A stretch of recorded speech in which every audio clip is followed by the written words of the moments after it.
Review meeting यहाँ की अरुणाचल प्रदेश राज्य में बाल अधिकार संरक्षण से संबंधित विभिन्न कानून, विभिन्न संवैधानिक प्रावधान और विभिन्न योजनाओं के क्रियान्वयन के दृष्टिकोण में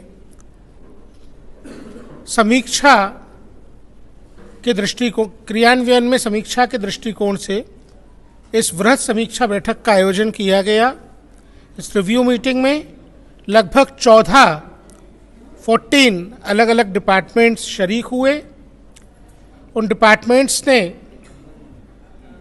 सेट क्वेश्चनायर पे अपने रिप्लाई सबमिट किए, अपना डेटा सबमिट किया। उन डेटास को रिकंसाइल किया गया, दूसरे डिपार्टमेंट्स के साथ कन्वर्ज किया गया और जो बॉटलनेक्स थे उनके बारे में डिस्कशन किया गया। इस तरीके की बैठक एनसीपीसीआर कोशिश करता है कि हर 3 साल में एक बार संपादित हो सके, जिससे कि लाइन डिपार्टमेंट्स के बीच में बेहतर कन्वर्जेंस हो और बच्चों की अधिक से अधिक मदद हो सके। आज की बैठक में जो कुछ ग्लेरिंग पॉइंट्स मिले मैं आपको बताना चाहूँगा। हमको डिसेबिलिटी डिपार्टमेंट ने, जो दिव्यांग बच्चों के लिए काम करता है, बताया कि कुल 183 बच्चे ऐसे हैं जिनको सर्टिफिकेट मिला हुआ है डिसेबिलिटी का पूरे स्टेट में। अनफॉर्चुनेट ये है कि स्कूल एजुकेशन डिपार्टमेंट ने हमको जो बताया उसके अनुसार 3000 से ज़्यादा बच्चे, 3500 के आसपास बच्चे ऐसे हैं जो स्कूल के रिकॉर्ड में डिसेबल्ड हैं। तो उनमें से केवल 183 बच्चों को सर्टिफिकेट मिला होना और पेंशन मिलना एक बड़ा गैप है। इस गैप को फिल करने की आवश्यकता है। हमको राष्ट्रीय बाल स्वास्थ्य कार्यक्रम के प्रभारी ऑफिसर्स ने बताया कि उन्होंने जिन बच्चों की स्क्रीनिंग की उनमें डेवलपमेंटल डिले के डेफिशिएंसीज के जो आंकड़े हैं वो आंकड़े भी जो डिसेबिलिटी डिपार्टमेंट ने आंकड़े अवेलेबल कराए हैं उनसे मेल नहीं खाते। आरबीएसके ने कुल स्क्रीन किए हुए बच्चों की जो जानकारी दी उनके अनुसार 1,94,000 बच्चों की स्क्रीनिंग की गई। आरबीएसके एक भारत सरकार का कार्यक्रम है जिसका राज्य के स्वास्थ्य विभाग द्वारा क्रियान्वयन किया जाता है। उसके अंतर्गत साल में 2 बार आंगनवाड़ी केंद्र में जाकर के, आईसीडीएस सेंटर पे, और साल में 1 बार स्कूल में जाकर के बच्चों की स्क्रीनिंग की जाती है 4 Ds पे। 4 Ds are developmental delays, deficiencies, disabilities and diseases. ये बहुत ही महत्वपूर्ण योजना है। उन्होंने बताया कि कुल 1,94,000 बच्चों को उन्होंने स्क्रीन किया है, जबकि एजुकेशन डिपार्टमेंट द्वारा यूडाइस पर उपलब्ध कराए गए आंकड़ों के अनुसार 6 से 18 साल के बच्चे अरुणाचल प्रदेश में स्कूलों में अध्ययनरत जो हैं वो 3,28,000 हैं। तो कहीं ना कहीं स्क्रीनिंग में कमी है। हमने उनको इसको सुधारने के निर्देश दिए हैं। इसी प्रकार हमने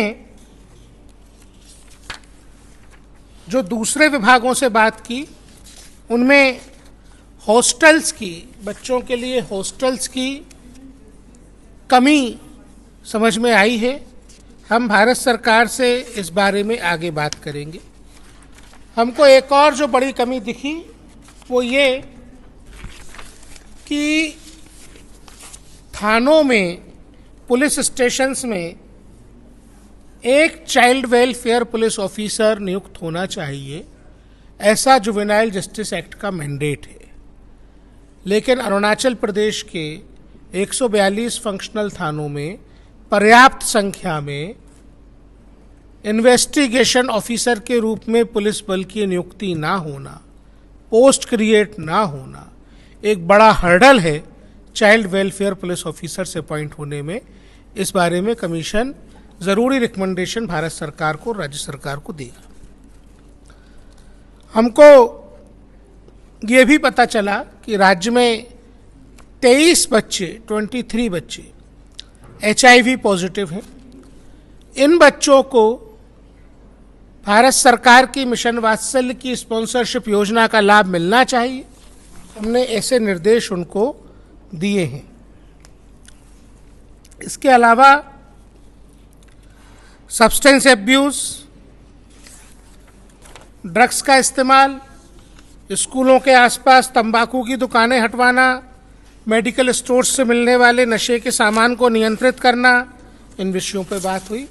कोविड के दौरान कोविड या किसी अन्य कारण से अपने माता पिता दोनों को या एक को खो देने वाले बच्चों की संख्या भी यहाँ लगभग 400 है। उन बच्चों को स्पॉन्सरशिप योजना का लाभ मिले, उनका सोशल इन्वेस्टिगेशन रिपोर्ट और इंडिविजुअल केयर प्लान बने और बाल स्वराज कोविड केयर पोर्टल पर अपलोड हो। ये निर्देश माननीय सर्वोच्च न्यायालय ने SMWP 4/2020 में दिए हैं। इसका क्रियान्वयन यहाँ नहीं किया गया है, हमने आवश्यक निर्देश दिए।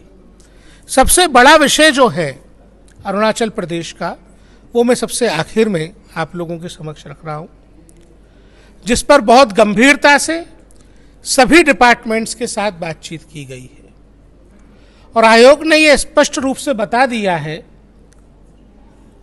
कि बाल श्रमिकों के रूप में बच्चों को नियोजित करना, चाइल्ड लेबर के रूप में बच्चों का उपयोग करना, NCPCR और SCPCR कतई भी बर्दाश्त नहीं करेंगे।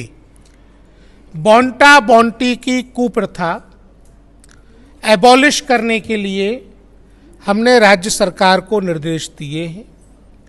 रिसेंटली जो घटना प्रकाश में आई थी गत माह, जिसमें डोमेस्टिक हेल्प के रूप में बच्चों को लगाकर उन बच्चों का सेक्सुअल एब्यूज किया गया और इसमें सरकार के अधिकारी शामिल रहे, हमने एक टीम दिल्ली से भेज करके उसकी जांच करवाई थी।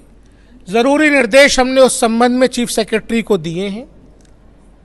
उनकी कॉपीज आप लोग ले लीजिएगा, जो हमने चीफ सेक्रेटरी को निर्देश दिए हैं, यहाँ से लेकर के जाइएगा। इसमें हमने साफ साफ आज भी कहा और चीफ सेक्रेटरी को लिखकर भी दिया है कि आने वाले 20 दिनों के अंदर राज्य सरकार के प्रत्येक अधिकारी, प्रत्येक कर्मचारी से अंडरटेकिंग लें, एफिडेविट पे लें कि उसके घर में कोई भी बच्चा काम नहीं कर रहा है। ऐसा सिविल सर्विस रूल्स का ऐसा करना, बच्चे को कर्मचारी के रूप में नियोजित करना सिविल सर्विस रूल्स का उल्लंघन है, चाइल्ड लेबर एक्ट का उल्लंघन है। उनके खिलाफ आवश्यक कार्रवाई करें, सघन अभियान चलाएं, जिससे कि घरों के अंदर श्रमिक के रूप में बच्चों को काम करवाना रोका जा सके। आने वाले समय में आयोग राज्य के विधानसभा के माननीय स्पीकर महोदय से भी यही निवेदन विधायकों के परिप्रेक्ष्य में करने वाला है, क्योंकि पूर्व में हमको विधायक के घर में भी, एक MLA के घर में भी इस तरीके के इंसिडेंट की जांच करनी पड़ी थी, जहां पे डोमेस्टिक हेल्प के रूप में काम करने वाली लड़की की सस्पिशियस मौत हुई थी।